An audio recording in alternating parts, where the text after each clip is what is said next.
Bonjour à tous. Merci à M. Fondé de m'avoir invité à ce colloque. Et merci aussi à Lorelai van der Eden et Antonio Ricciardetto pour toute cette organisation.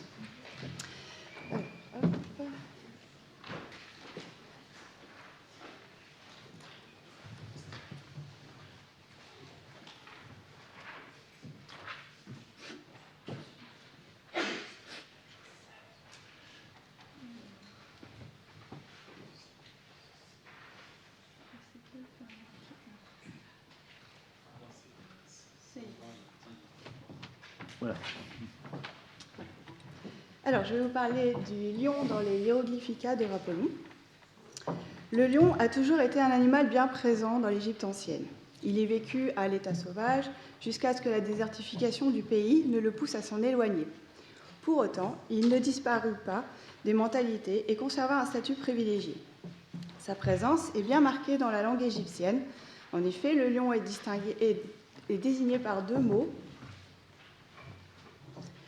Le mot roux, onomatopée pour roux, qui s'écrit avec un lion couché, vous pouvez le voir là-haut, et qui est un terme ancien. Autre mot, le mot maï, qui tend à remplacer le précédent, qui se prononçait moui, comme on le sait grâce au copte. Merci à Lorelai van der Eden pour cette précision. Les déterminatifs pouvaient être ceux du lion debout avec la queue levée ou avec la queue baissée, le déterminatif étant choisi en fonction de la place restante dans le cadre. Notons aussi que le lion couché pouvait désigner la lettre L. Les Égyptiens utilisaient de nombreux signes représentant le félin en entier ou une partie de l'animal, comme vous pouvez le constater ici, avec quelques exemples de signes de lion dans les hiéroglyphes. Le lion intervient à 9 reprises dans les Hieroglyphica d'Orapolon. Quelles sont les informations qu'Orapolon distille derrière ces interprétations? Y a-t-il une réalité égyptienne derrière? Autant de questions qu'on peut se poser. Ces informations font écho à des sources grecques et latines antérieures, de nature variée, qui sont le reflet de l'intérêt qu'a toujours suscité l'Égypte de l'Antiquité. Nous essaierons donc de voir ce qu'Orapolon nous permet de comprendre sur la symbolique du lion égyptien et sur l'état des connaissances sur son éthologie. Je vais m'appuyer sur les traductions proposées par M. Vandeval et M. Vergote dans les Chroniques d'Égypte numéro 32 et 36. Alors, voyons d'abord ce qu'il en est du lien avec le soleil. On en a déjà parlé dans la communication de Nicolas Zito. Voici l'extrait, donc c'est livre 1, chapitre 17. Comment il représente l'ardeur. Donc vous avez sur l'exemplier, vous avez toutes les citations d'Orapolon et aussi les citations que je ne vais pas relire aux auteurs grecs et romains. Deuxième occurrence qui mentionne le lion en rapport avec le soleil, c'est quand il parle de la crue du Nil. Là aussi, on en a déjà parlé. Donc, c'est au chapitre 1, 21. Ce lien entre le lion et le soleil est très présent dans le ciel, comme nous l'avons déjà vu. Nous savons que les Égyptiens avaient identifié la constellation du lion. Par exemple, on peut le constater avec la représentation sur le plafond de la tombe de Séti Ier, comme vous pouvez le voir ici, avec la constellation du lion. Et on pense aussi au fameux plafond de la chapelle dédiée à Osiris dans le temple de Dendera, qui date du 1er siècle avant Jésus-Christ, et qu'Orapolon a peut-être pu admirer. Les sources antérieures sont nombreuses à aborder ce thème. En effet, les anciens mentionnent ce lien entre la constellation du lion et la crue du Nil à plusieurs reprises. Vous pouvez le voir sur l'exemplier. Nous en trouvons des exemples chez Élien, Plutarque, Pline ou Macrobe. Il note que la crue du Nil était la plus abondante lorsque le soleil traverse la constellation du lion pendant le solstice d'été. Ce rapport entre le lion et la crue peut nous faire penser aussi à une version du mythe de la vache céleste, où la lionne sanguinaire aurait plongé dans les eaux du Nil et en serait ressortie apaisée. Ce moment coïnciderait avec la montée de la crue du Nil. Orapolon fait aussi mention de caniveaux et conduits de fontaines en forme de lion. Effectivement, certains temples égyptiens dès l'Ancien Empire comportaient des sortes de lions-gargouilles, dont l'eau de puits s'écoulait entre les pattes. Leur rôle était bien défini, pour preuve certaines expressions qu'on trouvait à proximité de ces lions-gargouilles, sur lesquelles je ne reviendrai pas, parce que, faute de temps. Une hypothèse intéressante a été émise à ce sujet comme me l'a fait remarquer Antonio Ricciardetto, qui relèverait de l'éthologie du lion. En effet, les lions gargouilles pourraient faire référence à un comportement du lion, qui, le soir, sort de sa tanière pour étancher sa soif. La dernière phrase du chapitre 21, comme on l'a déjà vu auparavant, est problématique. Ce passage est souvent omis dans les manuscrits ou sujet à des interprétations fantaisistes. Pour ce qui est du vin lié à la couleur des eaux du Nil, on pense à Épiphane avec son interprétation. Et pour Sbordone, ça serait en lien avec des pressoirs, avec des robinets avec une tête de lion. En effet, c'est intéressant, on pense effectivement à une divinité, qui est la divinité Chesmu ou Chesemu, qui est la divinité des pressoirs, et qui pouvait prendre les traits d'un lion. Autre fait intéressant, on peut penser aussi au mythe de la vache céleste, où on a une version qui dit que Thoth, pour apaiser la lionne sanguinaire, verse du vin dans les eaux du Nil. La lionne boit et s'en trouve apaisée. Donc, quand on connaît le lien entre le lion et la crue du Nil, ce fait est aussi intéressant. De fait, l'apparence même du lion et sa nature ardente permettent ce rapprochement avec l'astre solaire. En effet, il ressemble au soleil par sa crinière, son regard enflammé et la couleur même de son pelage. Pour Élien, chez les Égyptiens, ils associent le lion à Héphaïstos, équivalent chez les Grecs de Ra. C'est une erreur d'interprétation de la part d'Élien. En effet, Héphaïstos était plutôt à rapprocher de Ptah, patron des artisans, alors qu'Apollon était plutôt celui qu'ils identifiaient à Amora. Horapollon fait mention de lion sur les trônes d'Horus. Effectivement, le lion est bien présent sur le mobilier égyptien et particulièrement sur les trônes de Pharaon, comme on peut le voir ici sous le trône de Képhrel avec un joli petit lion. On pense aussi à des trônes votifs, souvent en bronze, dont le trône était flanqué par 2 lions. Certains ont même été retrouvés à Léontopolis, donc la ville de Lyon, de façon assez tardive. Et on peut penser aussi au magnifique trône de Toutankhamon avec ses 2 têtes de lion. Pour ce qui est des caractéristiques du lion, la première qui nous vient à l'esprit et sur laquelle Horapollon insiste, c'est celle de la force et du courage. Nous l'avons vu au tout début en 1.17. Pour représenter l'ardeur, il peigne un lion. On peut le voir ici aussi au livre 1, chapitre 18. Pour représenter la vigueur, ils écrivent la partie antérieure du lion. Élien mentionne l'importance de la partie antérieure du lion en l'associant au feu. Les Égyptiens utilisaient le protomée de lion comme signe pour le mot rat, qui signifie le chef. C'est un exemple. Ou dans le titre du gouverneur. Le signe du protomée de lion était souvent de couleur verte, qui chez les Égyptiens connote la vigueur. Toutefois, ce serait plutôt l'emploi de l'arrière-train du lion P, qui se trouve dans le mot petit, qui serait à rapprocher de la vaillance du lion. Horapollon fait référence à toute une tradition bien connue au sujet des valeurs du lion et qui perdure encore.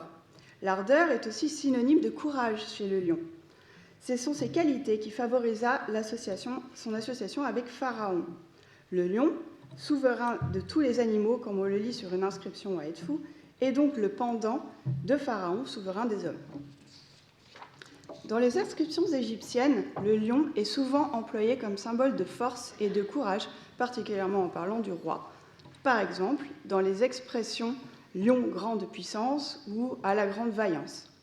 Jean Yoyotte, dans le bestiaire de Pharaon, explique que ces expressions étaient particulièrement fréquentes sous les Toutmosides et sous les Ramessides et servaient à valoriser les qualités guerrières du roi. L'ardeur et la force sont autant de qualités qui permettent cette association lion-roi. L'art égyptien en est le reflet. On l'a vu avec les trônes. On peut penser aussi à ces représentations où un pharaon est accompagné d'un lion. On pense donc à ce... Je suis allée un peu vite. Voilà, cette représentation où Ramsès II est accompagné d'un lion sous son char. Donc ça fait mention à la bataille de Kadesh. On pense aussi à des représentations de Ramsès III à Médine-Tabou. Sur ces scènes, le lion n'est probablement que symbolique. Il sert à renforcer la puissance de Pharaon. Même si des vestiges attestent que des lions aient pu être élevés en captivité, c'était probablement dans des cadres plus particuliers, comme celui de ménagerie ou de parc de chasse, ou encore en tant qu'animal sacré. Autre caractéristique dont on a déjà parlé, c'est l'état de veille du lion. Donc au livre 1, chapitre 19, où lorsqu'ils écrivent celui qui veille, ils représentent les lions. Horapolon reprend ici un trait que les Égyptiens connaissaient bien. On en trouve des traces dans les inscriptions où il est dit que le lion ne dort jamais. Cela se retrouve aussi chez plusieurs auteurs. Plutarque qui fait référence à cela, comme nous l'avons vu quand il parle des lionceaux qui naissent avec les yeux ouverts, et en mentionnant aussi que le lion ne dort que très peu. Dans le Physiologos, il est dit « Quand le lion dort dans son repère, ses yeux sont en éveil ». Alors ici, c'est un contexte radicalement différent, parce que cela sert à comparer le lion avec le lion spirituel qui est le Christ. Selon Horapolon, cet état de veille permanent explique que les Égyptiens aient attribué un rôle de gardien au lion. De là viendrait que les serrures de temple étaient ornées de têtes de félins. Bon, voici un exemple. Constant de Witt, dans Le rôle et le sens du lion, pense que ces fameux lions verrous sont à mettre en lien avec une racine ici, qui signifie repousser. À époque ptolémaïque, on utilise même un mot qui signifie barrière mobile en forme de lion. On voit le fauve aussi souvent sur les linteaux de porte à l'entrée de temple. Il était en effet préposé à la garde des portes. On pense aussi au rôle joué par les sphinx et on sait aussi, il faut mentionner aussi ce rôle de gardien auprès des défunts, comme on le voit sur les lits funéraires. C'était fréquemment représenté avec des têtes de loup. On pense aussi, dans ce rôle de gardien, aux fameux deux lions routis, qui étaient gardiens de l'entrée et de la sortie de l'au-delà, d'hier et demain. Jean Yoyote compare le lion au taureau de l'époque archaïque, qui veille sur les portes est et ouest de l'enfer nocturne. Il est le gardien des espaces sacrés. Sa vigilance est à rapprocher de sa capacité à rester longtemps à l'affût. Ce trait se retrouve aussi dans les tentatives des scribes d'expliquer l'origine du mot lion qui se dit maï. En effet, le mot voir se dit ma, qui a donné ma. Jean Yoyote explique que dès l'Ancien Empire, le mot lion comporte le signe de l'œil, ce qui irait dans ce sens. En grec, les grammairiens rapprochent le mot léon du mot lao, qui signifie voir, comme l'explique Magnéton. Vous avez l'extrait dans l'exemple. Autre caractéristique du lion, il suscite la crainte. Horapolon en parle au chapitre 20 du livre 1. Les expressions ne manquent pas dans la langue égyptienne et chez les auteurs anciens pour décrire la peur que provoque le lion. Les Égyptiens avaient noté la puissance du rugissement du lion ainsi que la violence de ses mâchoires et de ses griffes. On trouve des inscriptions particulièrement intéressantes sur les lions gargouilles à ce sujet. En effet, outre leur rôle de canalisation pour évacuer l'eau de pluie, les lions gargouilles devaient servir de protecteurs. Ils se devaient donc d'avoir un effet dissuasif auprès de ses ennemis, d'où les inscriptions concernant sa violence et sa voracité. Horapolon a peut-être eu accès à cette documentation tardive. La peur est un sentiment qui est de tout temps associé au lion chez les anciens. Ils l'avaient fortement bien noté. Ce qui caractérise aussi le félin, c'est cette ambivalence omniprésente chez les Égyptiens. À la fois animal protecteur et dangereux, il suscite autant l'admiration que la crainte. Cela est manifeste dans les attributions des divinités léonines. Par exemple, Sermet est la déesse guérisseuse, ici, et son fils Maès, c'est la déesse guérisseuse, mais aussi maîtresse des fléaux, et son fils Maès est un dieu guerrier protecteur qui contrôle les tempêtes. Élien confirme cette idée lorsqu'il explique que les prêtres égyptiens qui ont la charge de nourrir les lions sacrés doivent réciter une formule magique pour éviter que les lions ne les envoûtent. Il dit « Lorsqu'ils mangent, ils sont accompagnés d'un chant en langue égyptienne. Le sujet du chant est « Ne jetez un sort à aucun de ceux qui vous regardent » et il semblerait que la chanson soit l'équivalent d'une amulette. » Fin de citation. Le lion est aussi un animal dangereux, c'est l'animal du désert. Il existe de nombreuses formules magiques pour repousser le lion. Par exemple, dans le papyrus Harris, on peut lire « Viens à moi, ô maître tes dieux, et chasse au maître des dieux, et chasse loin de moi tous les lions dans le désert. On pense aussi à ces stèles représentant Horus piétinant les crocodiles, piétinant 2 crocodiles et tenant dans ses mains les animaux nuisibles, dont le lion, comme on peut le voir sur la droite. En plus de ces informations sur les caractéristiques du lion, Horapollon nous donne des informations un peu plus zoologiques. Nous allons parler maintenant de ce qu'on apprend de l'éthologie du lion. Tout d'abord, la reproduction. Donc on passe au livre 2, chapitre 82. Ici, il est question de la lionne. Pline, en bon disciple d'Aristote, reprend cette idée. Toutefois, on sait qu'Aristote avait démenti cette affirmation qui vient à la base d'Hérodote. On se demande d'ailleurs comment il est possible qu'Horapollon, qui apparemment faisait appel à Aristote à plusieurs reprises, peut se fonder uniquement sur l'affirmation d'Hérodote, qui est complètement fausse et qui a été reprise par la suite par Élien et Pline. Ici, je n'ai pas trouvé de source égyptienne qui mentionne ce fait. Alors, on peut se demander sur quelle source il s'est appuyé ici. Pour l'instant, je n'ai pas la réponse. Autre comportement du lion, il est sujet à la colère. Il en parle à 2 reprises. Donc, toujours au livre 2, au chapitre 38, où il est question de la colère outrée, on en a déjà parlé, et aussi au chapitre 75. Nous avons vu l'importance des yeux chez le lion qui lui permettent d'être constamment en état de veille. C'est aussi par son regard que transparaît sa colère, ne serait-ce que par la couleur même de ses pupilles, que Horapollon qualifie d'enflammées. Notons ce fait dans l'expression qui qualifie la divinité léontocéphale Maès, qu'on a déjà vu auparavant, qui s'appelle Mios chez les Grecs. En effet, le groupe Maesa se traduit en général par lion terrible, mais il semble que cela fasse plutôt référence à son regard, et la présence du déterminatif de l'œil, comme on le voit en haut, peut renforcer cette idée. Cette fureur du lion est bien connue. Dans les inscriptions égyptiennes, on peut lire « Il est furieux dans l'île de la fureur, lion terrible de fureur ou lion en fureur ». Pour ce qui est de cette rage du lion que mentionne Horapollon et qui le conduirait à déchirer ses propres lionceaux, nous sommes confrontés aux sciences des sources antiques. Peut-être y a-t-il une référence à une fable d'Ésope où le lion, mis en rage par une mouche, se déchire lui-même les flancs. Pourtant, ce fait est avéré dans la nature, puisqu'on sait que le lion peut parfois déchiqueter ses propres lionceaux ou tuer les lions d'un lion rival afin de rendre les femelles de nouveau fécondables.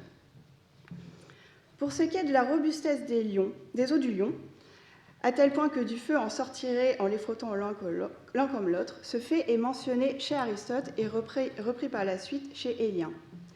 Cette nature enflammée explique que le félin soit sujet à la colère, et pourtant, Horapollon nous explique que sa plus grande crainte est le feu. Il reprend ici une idée déjà mentionnée antérieurement, par exemple chez Homère, qui compare Achille à un lion qui craint des torches enflammées, comme le cite Aristote. Oppien nous dit même qu'il n'en supporte pas la vue et est obligé de cligner de l'œil.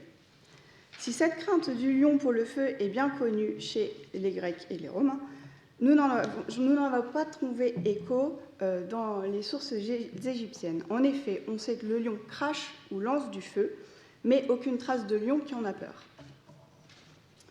Pour ce qui est du lion malade, Horapollon fait référence au chapitre 76 du livre 2. Horapollon reprend ici les dires de plusieurs auteurs. Le fait de manger un singe servirait de remède dans 3 cas. Chez Élien, ce serait pour se purger après avoir trop mangé, ou bien pour lutter contre la vieillesse. On pense ici à un épisode que relate Élien, pendant lequel le lion de la reine Bérénice se faisait lécher le visage quotidiennement pour en estomper les rides. A l'inverse, chez Pline, c'est en cas de manque d'appétit que le lion boit le sang d'une guenon. Tacien reprend cette idée dans son Oratio ad Graecos. Il connaissait donc les vertus curatives du singe sur le lion. Est-ce qu'on peut rapprocher ce fait de cette pratique d'automédication des singes qui savent se soigner en mangeant certaines plantes? Cela peut être une explication. En tout cas, la source d'Eurapollon semble inconnue et je n'ai trouvé aucune information chez Aristote. On peut toutefois relever une réminiscence du conte de la lointaine, où Tefnout, fille de Ré, qui a la forme d'une lionne, vivant dans le désert de Nubie, se livre à un véritable massacre. Ré, voulant ramener sa fille auprès de lui pour en utiliser sa violence contre ses propres ennemis, envoie Chou et Tot sous forme de babouins. Il décide de l'apaiser à l'aide de paroles et de formules magiques, ce qu'ils parviennent à faire. En conclusion, nous pouvons dire qu'Eurapollon... J'ai oublié une image, voici une illustration. En conclusion, nous pouvons dire qu'Eurapollon s'appuie plus sur une interprétation allégorique ou idéogrammatique du signe. Il se fait l'écho d'une tradition égyptienne concernant la symbolique du lion, qui est bien illustrée dans l'art égyptien ou la littérature, et dont les auteurs grecs ou romains avaient bonne connaissance.